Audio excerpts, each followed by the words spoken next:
I've been supporting workplaces with meetings, company conferences, workshops, and keynote talks since 2017. And over the years, I've picked up a range of methods that can not only improve team meetings, but can also improve well-being and company performance. So here are 7 ideas to improve your next meeting. 1. One of the biggest reasons to people leaving their jobs or not enjoying them is because they don't feel appreciated. In fact, I spoke to a finance director last week who is in the position of looking for a new job simply because they don't feel that their team is valuing the effort and work they're putting in on a day-to-day basis. They feel underappreciated. So the first team meeting idea to improve well-being and performance is to show appreciation. Now, this can be done in a range of different ways, but the first is by telling everyone in the meeting to think about something they appreciate about one of their colleagues. Ideally, you do it to the colleague to their left or to the right and go around in a circle so that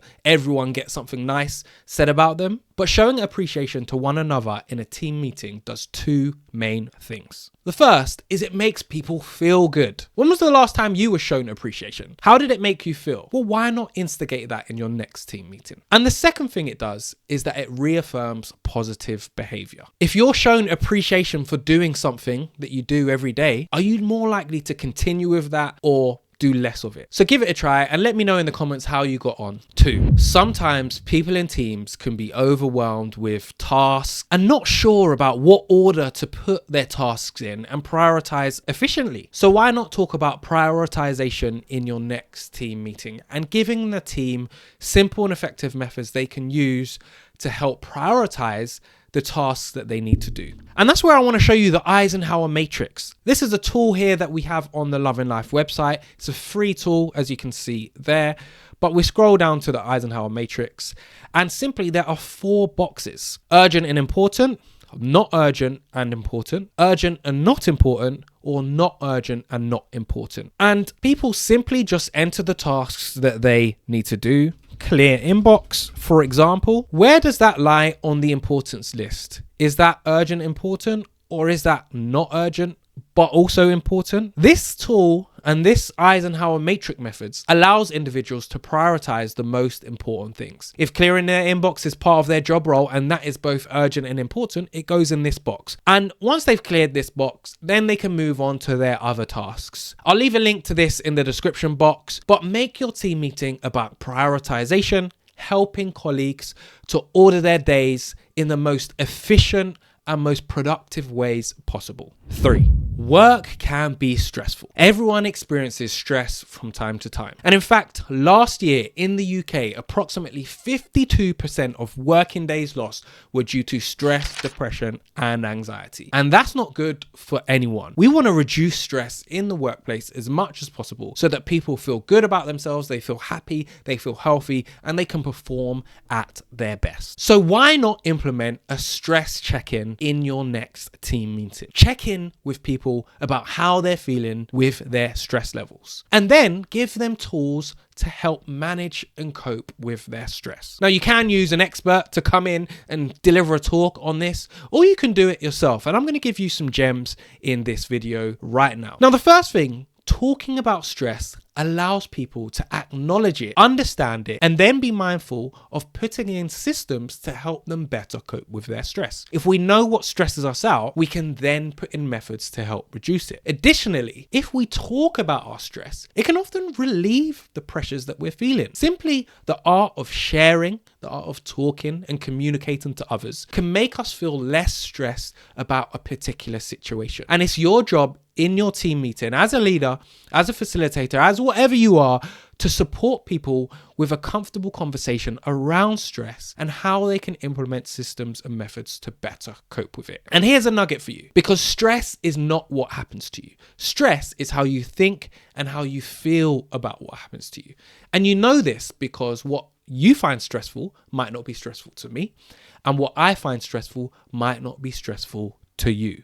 We all react and respond differently to different stressors, so stress can't be what happens to us. And if we can implement methods and systems to reduce our stress, we can then improve our well-being and our performance. And this is just another fantastic team meeting idea and team meeting topic for you to discuss among your colleagues. 4, sometimes we lack confidence. Even in our teams, people that appear confident may not be feeling it internally. So why not discuss confidence in your next team meeting? Why not give your team the tools and methods to help build confidence in the specific areas that they want to build confidence in? Confidence isn't an overall thing. I am a very confident speaker. I deliver keynote talks. I deliver workshops in front of groups of people. I'm confident at talking. And therefore, people may perceive me to be a confident person. But put me in front of some wild animals and I will scream like a baby.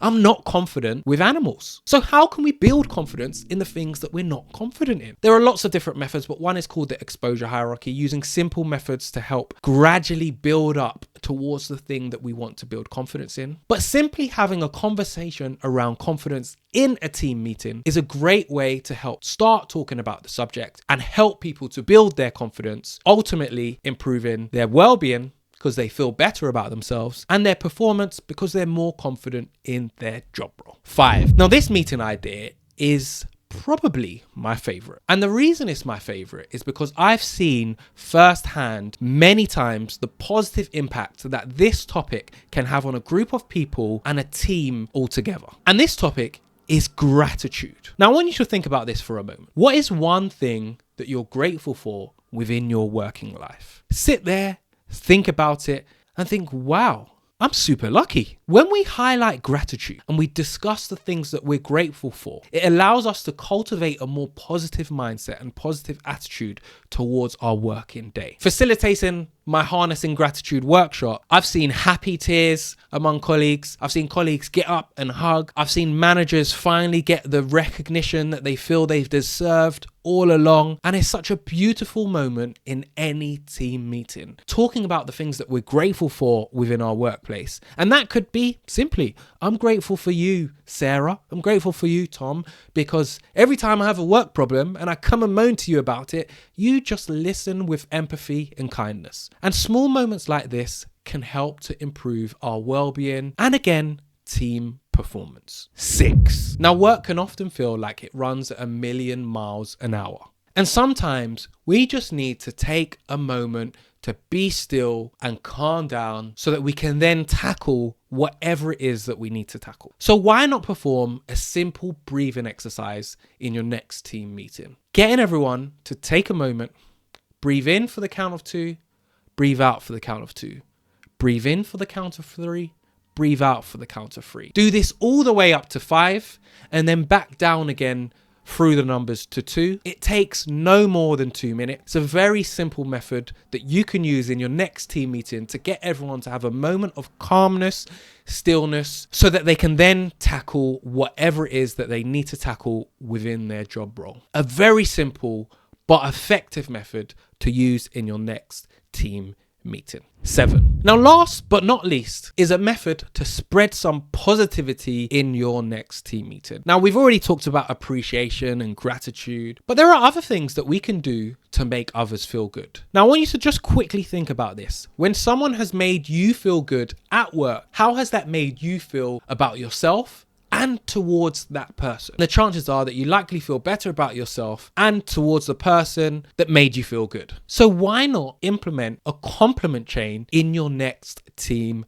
meeting? Get everyone to go around in a circle and compliment the person next to them. Say something kind. Sally, I really like your haircut. John, I admire your shoes. Whatever. Genuine compliments make us feel good. Don't just say compliments for the sake of it, but highlight genuine compliments. Why keep in something positive when you can say it out to your team members? Now, I know this is a lot, and sometimes people aren't comfortable at delivering sessions like these within their team. And that's where companies hire people like me to deliver workshops, to deliver talks, to facilitate meetings, to help create a culture of better well-being, better health, and overall increasing performance. If you're a forward-thinking company who invests in supporting their people, then head to the website and see how I can help support you in your next team meeting or as part of your next team conference. But until next time, remember, a happy workforce is a productive workforce.